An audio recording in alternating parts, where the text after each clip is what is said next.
Hello. Whoa, is this on? Thank you for coming out tonight. I just want to introduce myself. My name is Carol Gardner. I live in Nashua.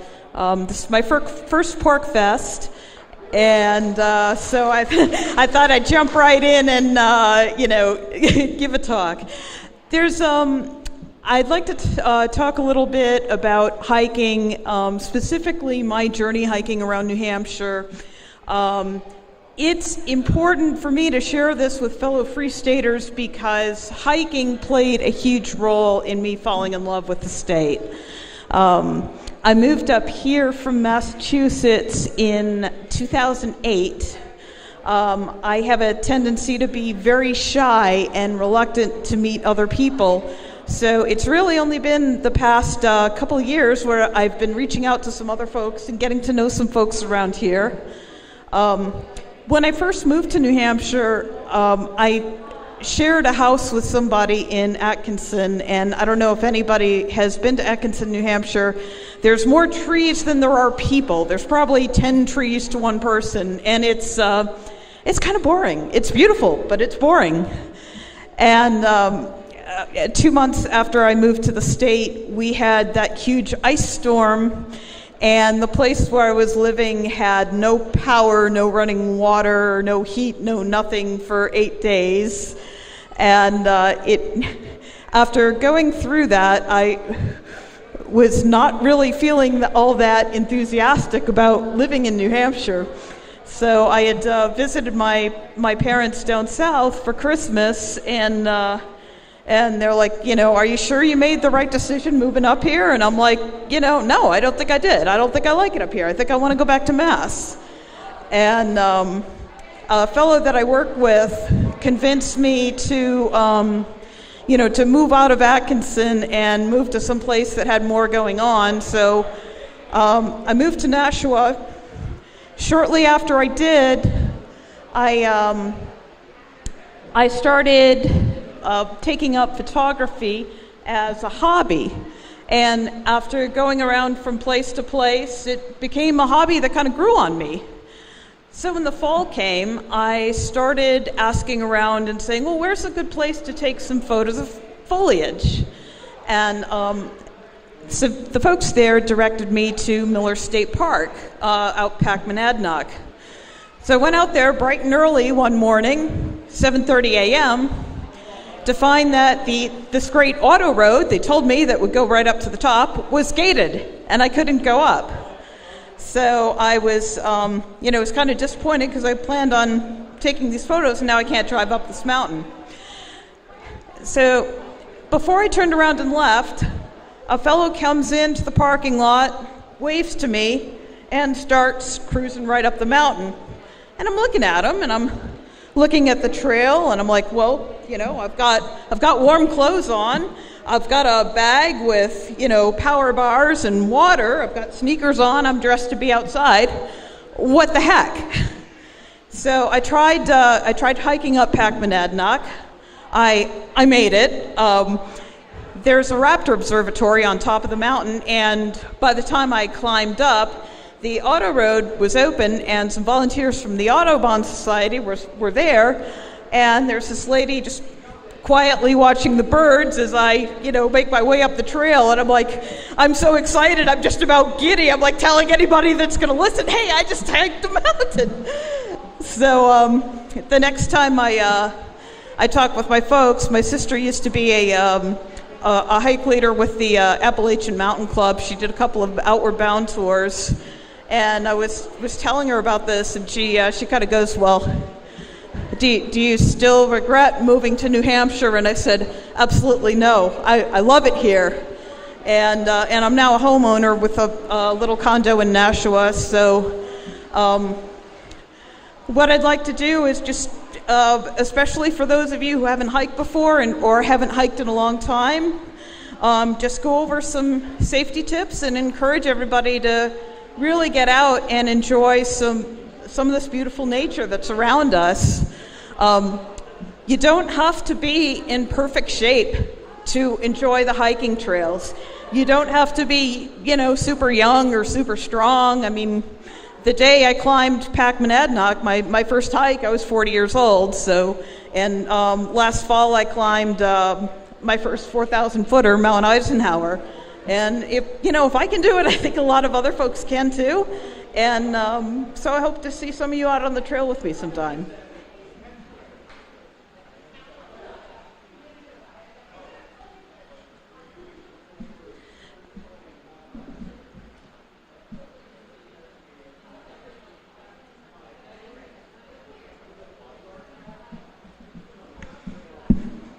So in the 1930s, a list was made up of what's called the 10 essentials, and it's the 10 things that every hiker should have on them to stay safe out in the backcountry. In the original 10 essentials were a map, a compass, sunglasses, sunscreen, extra clothing, flashlight, first aid supplies, fire starter, matches, knife, and extra food. It's been updated in 2003 by the same volunteer organization out in Seattle to really expand to what they call the 10 essential systems. And the idea is that your 10 essentials is more of a concept than an actual thing, because a system might encompass more than one thing. So navigation, a map, a compass, navigation system if you're if you're the electronics type, sun protection, sunglasses and sunscreen, insulation could be extra clothing, it could be something like rain gear, in case it starts pouring down raining, not like that ever happens. Illumination, first aid supplies, fire, repair kit for your gear, nutrition, hydration, extra water, and emergency shelter.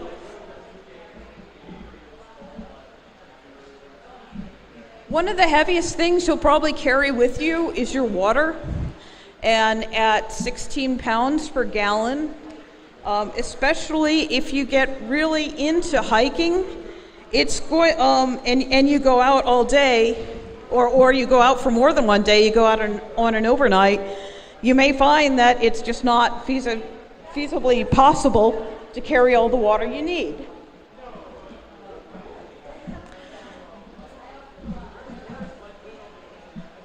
For a lot of people, the 3-liter packs that come with a hydration pack, the Camelbacks, will provide enough hydration for a day hike, even in warm temperatures. I found that a drawback to those hydration packs is that you cannot easily monitor how much you've been drinking. And if it's a really hot day, you could potentially go through your water too soon. And if you don't have any water treatment options or filtration, that could leave you in a bad spot. So some folks swear by them. I personally have decided to, I don't use my Camelback hiking anymore. Instead, I buy 1-liter bladders. And this gives me a chance to, physically monitor how much I've been drinking. There's a lot of companies that make them, and certain events you can find them for free. If you do take them on the trail, pay close attention to how well reinforced the hole is if you plan to clip it to your pack. The advantage of a liter or a half-liter bottle is that you can clip it right to your chest, so it's very easy to get to, even in bad weather. But if this hole breaks off, the convenience of that is negated. The other advantage to splitting your water up in smaller packages is if you tend to get dehydrated, or if you're not in spectacular shape, tablets such as Noon can give you some extra electrolytes in the water. Some people prefer to make their own with part water, part Gatorade. When you have your water divided into smaller packages, it gives you the option of being able to divide up your hydration if you want to.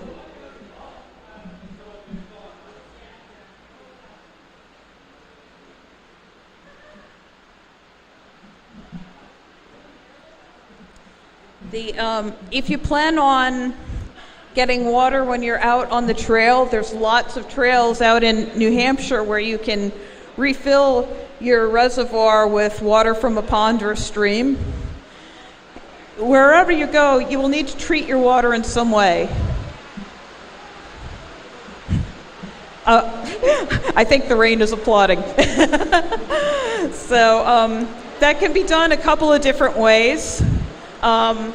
It can be done with filtration drops that are either iodine-based or bleach-based. The ones I use, the Aquamira drops, are bleach-based. They're fairly easy to use, but they do take some planning. You have two compounds. You mix the compounds together. You pour that in your water, and you need to wait about 20 to 25 minutes before it's safe to drink. The other option is a filtration system. I don't have one on me, but one I have my eye on is made by Sawyer. It's a 1 liter bladder, so it's about this size, but it has a filter on it. So you can fill your water up, drink right from the filter. If you're hiking with friends, you can pour the filtered water into somebody else's reservoir. So you can potentially have one filter to, to filter everybody in your party.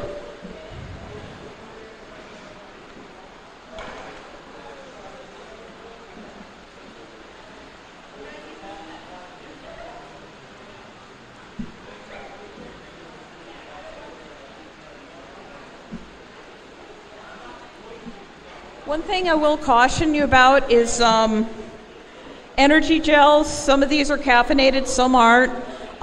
They work really well. They give you a good jolt of carbs and a good jolt of caffeine.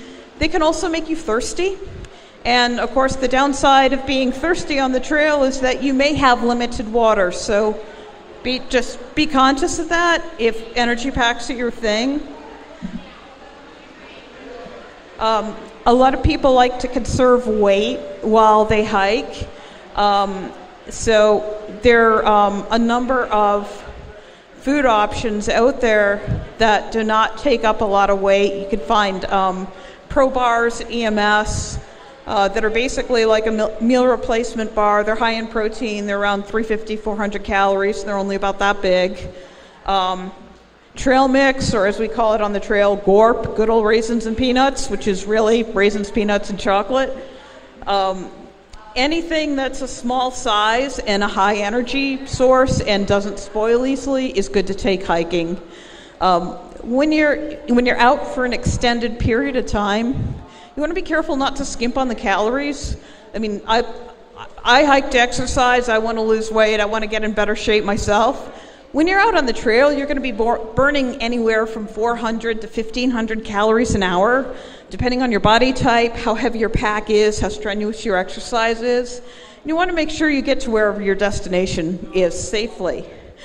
If you go overnight, one thing that you might want to keep in mind is keeping a small package of snacks to eat right before bed, like a package of nuts.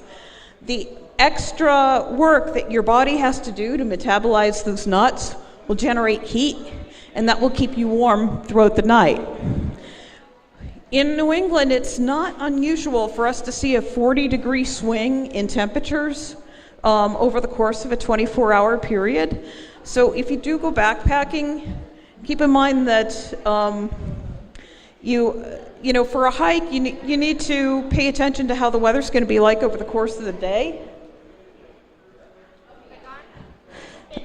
Oh, it has been? Okay. I probably lost the Wi-Fi.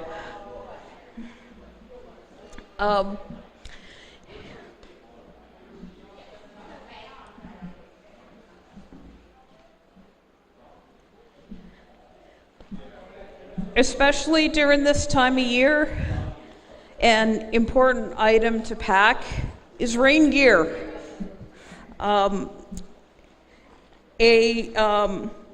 A microfiber water repellent material like Gore-Tex. This is a Gore-Tex jacket, or something similar. This is EMS, is what they call System 3. They aren't the cheapest layers in the world to buy, but They not only keep you dry, but they keep you warm, because when water gets onto your body, it takes heat out of your body. And as a result, you can get colder and clammier a lot faster in the rain. I'm a volunteer out on Mount Monadnock, and I've done trail work with a group when it was 60 degrees and raining about like it has been today. And after a couple of hours, it didn't really take that long for me to feel very cold, very stiff, very grouchy. And shortly after I did that work, I invested in the rain gear. Another thing you want to avoid is cotton. I found when I got serious about hiking, I started going around to various meetup groups, and they will tell you, oh, no hikers wearing cotton, no hikers wearing anything but appropriate footwear, but they don't really tell you why.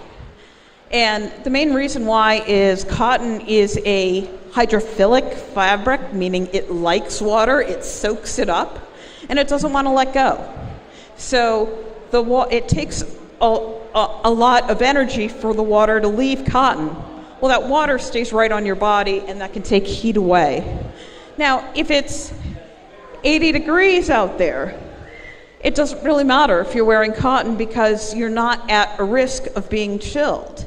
But if it's 80 degrees and you sprain your ankle and you're having a hard time getting down off the mountain, and the temperature drops below 60, then you're in a condition where hypothermia could set in. One thing that I keep in my bag of tricks is the kind of first aid tape that will not stick to your skin, but will stick to each other, though it will stick to itself. This is strong enough to do an emergency repair on your backpack. It's strong enough to tape up an ankle or a wrist. When you're out in the backcountry, you pretty much have to be able to save yourself. New Hampshire does have a fish and game department that does rescues, but as you folks as libertarians know, when you involve the state, things start to get really complicated and ugly. If you are seriously injured, like for example, last year there was a fellow hiking in the presidentials. He fell and he severed all the ligaments and tendons in his knee. Nasty accident. He got medevaced. Another fellow, in fact a fellow on Eisenhower, was ridiculously well prepared. He was about 2/3 up, he tripped, he sprained his ankle, but he didn't have a cell phone. He had no way of calling for help. So he ended up spending the night on Mount Eisenhower on a night when it got into the mid-20s. However, he had winter clothes, he had a winter sleeping bag, he had stove, he had food, he had Advil. These are two examples of hikers that weren't charged by Fish and Game. There are a lot of other times, especially in foliage season, where hikers get caught out unprepared. And when they do need rescues, that can result in a charge of, $1,000 and up. So avoid the state. As a volunteer on Monadnock, even though this is my first time volunteering, my first year volunteering, I've already seen a lot of people trying to make the climb that aren't prepared. They're getting dehydrated, they're spraining their ankle, and, as a volunteer, I can help them out. I can give them water, but, there's not that many of us. We can't be everywhere. We don't always have all the supplies we need. So when you're out there, keep an eye out for one another and keep an eye out for yourself. Injuries to the lower extremities are the most common, and one way to help avoid them is hiking with poles. The poles give you better balance, and if you're north of 40 like I am, they can help you hike higher and longer, because using poles takes a lot of pressure off your knees. If you're hiking in a group and somebody gets injured, you have the option of giving your friend one or both poles. I've done that on Monadnock. I've encountered somebody injured, and I've said, here, take one of my poles, hike to the bottom, and leave it at the park headquarters, or leave it with the first ranger you see. You don't have that option when you don't hike poles. Some of the places out west, they have gone from requiring ice axes in the winter to requiring poles in the winter. The idea being an ice axe will help you self-rest if you fall, but poles will help keep you from falling to begin with.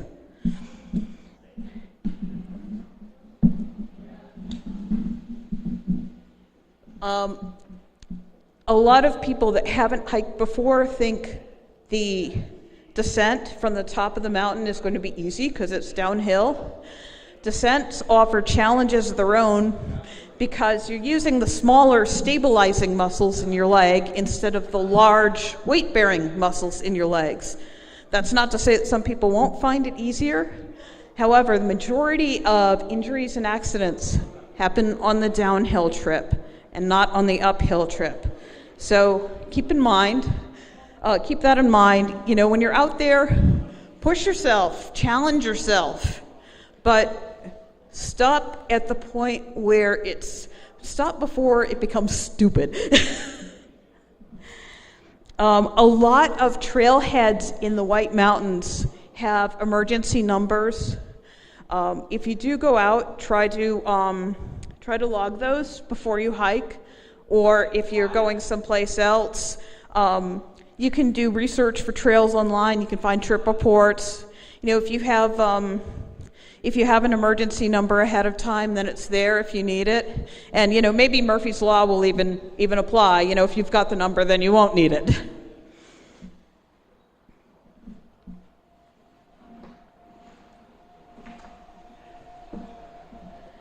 In black fly season, something that protects at least your head and possibly the upper half of your body can be helpful. I call this my bug burka.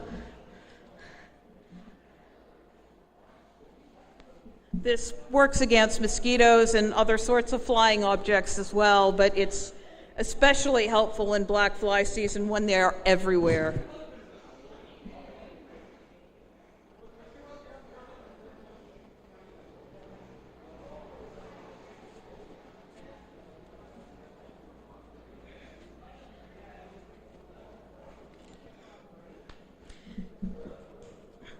If you do invest in a hood or a cover-up, make sure it's got a zipper or some sort of slot that enables you to reach your face so you can eat or drink or even, scratch your nose.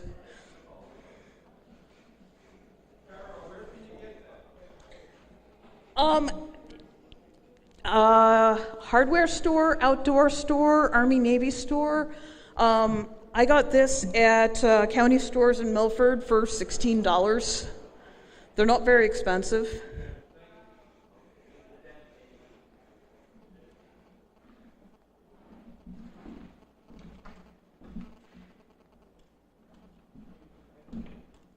Wool socks. A lot of people associate wool with winter, but there's some summer weight.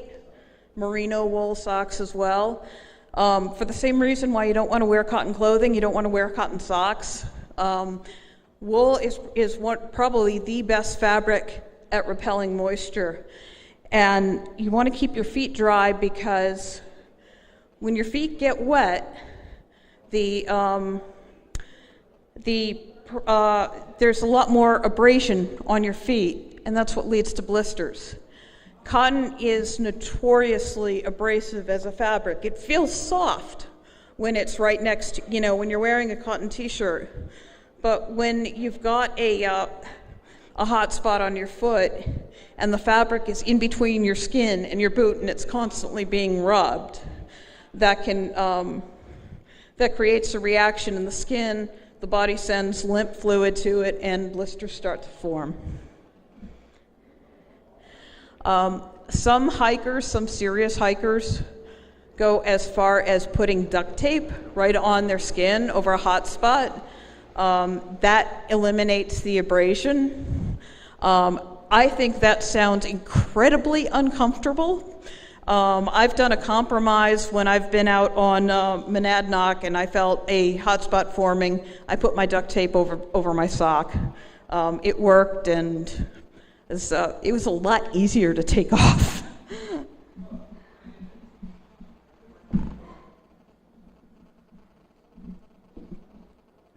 I think my favorite time to hike is actually the winter. It is colder. You do need more gear.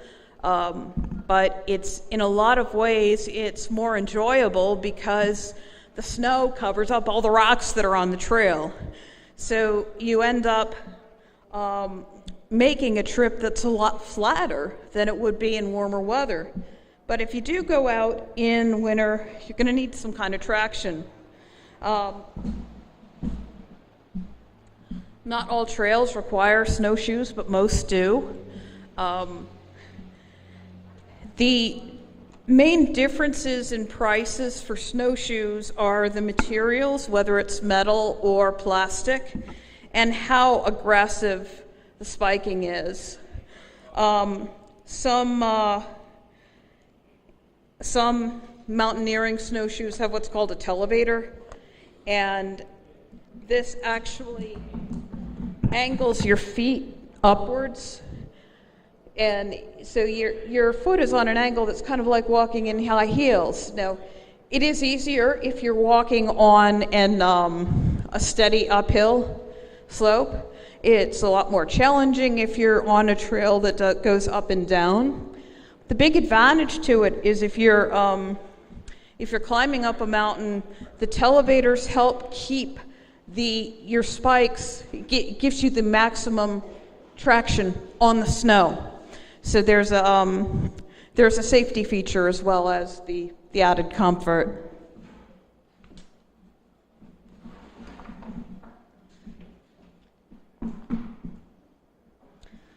For the less aggressive climbs, there are micro spikes that fit right over your boots.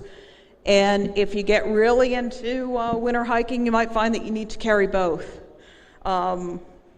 In some areas, snowshoes are required to keep from sinking into the snow.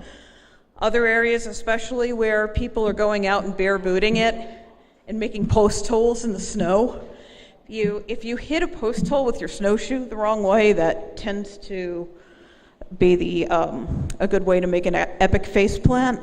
Not that I've ever done that, of course.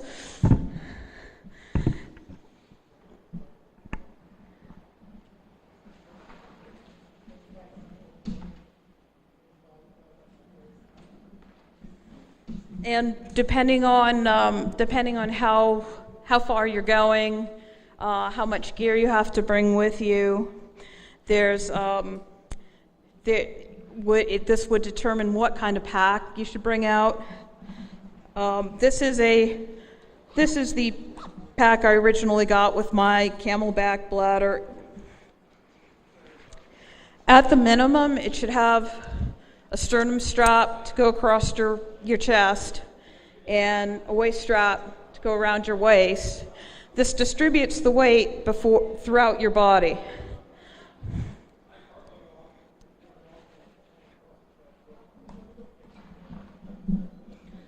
For heavier loads, there are packs that have a frame built into it.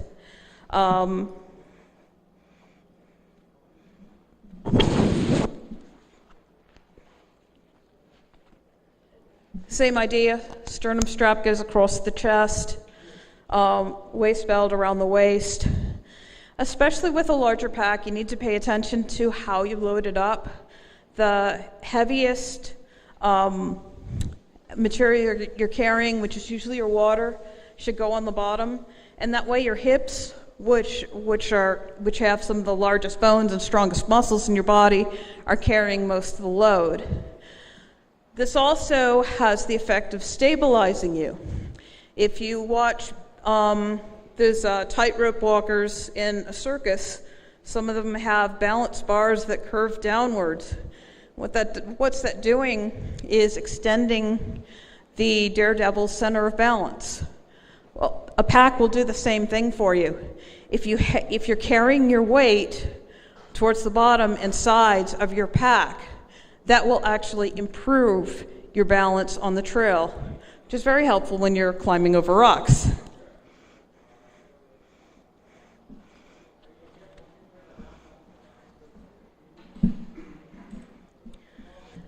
When you do go out, consider keeping your cell phone off or putting it in airplane mode or carrying an extra battery. The reception can be hit or miss in the mountains depending on where you are, but the multipath, the signals from the various towers in the area, which actually gets worse as you climb higher and higher, that can actually be very draining on your cell phone battery because it's constantly homing to different towers. And should something happen, you want your cell phone battery to be available when you need it. So plan accordingly. You know, if you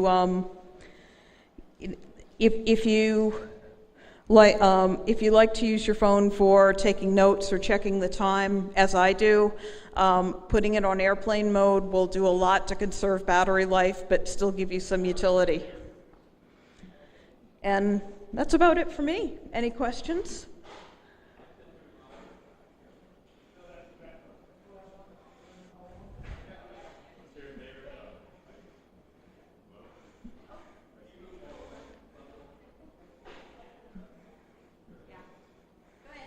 All right. What's your favorite mountain to hike up? I'd have to say Monadnock for a variety of reasons. It's one of the most climbed mountains in the world, but it's got a variety of different trails, and it's got an incredible amount of history to it. And the history and the variation of the mountain is really what led me to start volunteering there.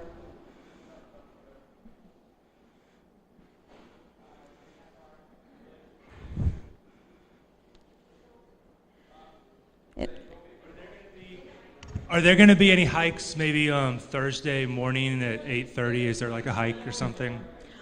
I don't actually know. There is. Chris is more organized than I am. I just wanted to that last point you made about cell phones, that's really a very important point, and most people don't realize that if your cell phone is in an area where it has almost no signal, the cell phone will just drain its battery really quickly. So I think that point about putting it in airplane mode or just being aware of the battery life out in the wilderness, I think that's a very important point. And also in places where your reception might even not be strong enough to put a call through, you might have enough reception to text. And some of the first responders, I think a lot of Fish and Game can take text messages now. If you really like spending time outdoors, this is an external battery that's like $25 on Amazon. I have a Droid Razor. This will charge my Droid 5 times. It'll charge my iPad once. It's got a sick amount of power. So for about 7 ounces, it gives you enough power for a few overnights without having to worry about running your battery down.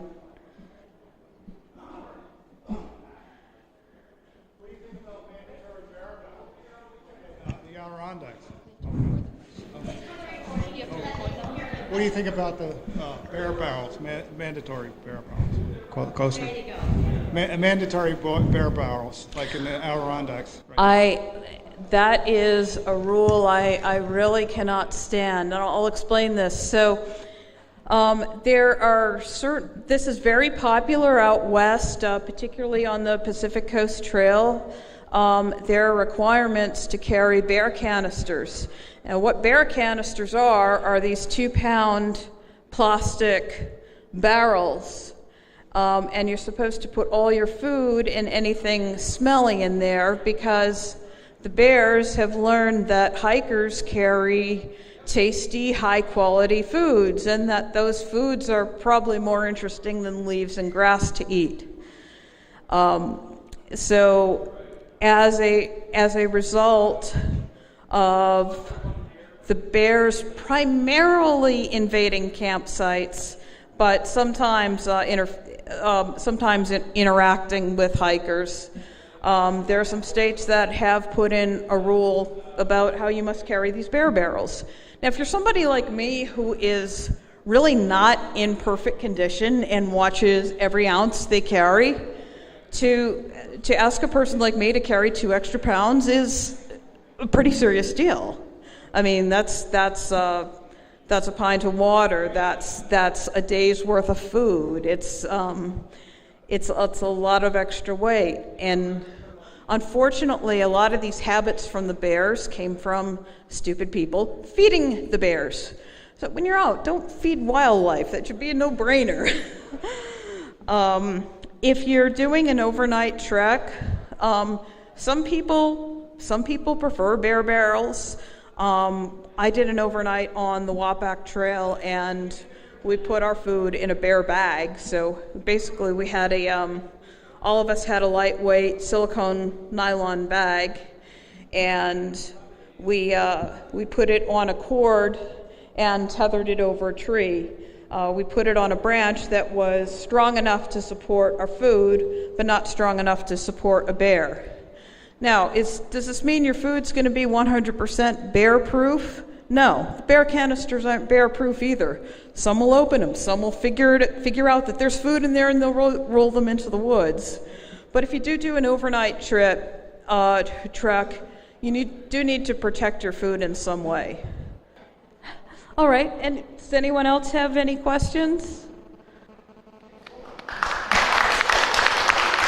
Thank you for coming out.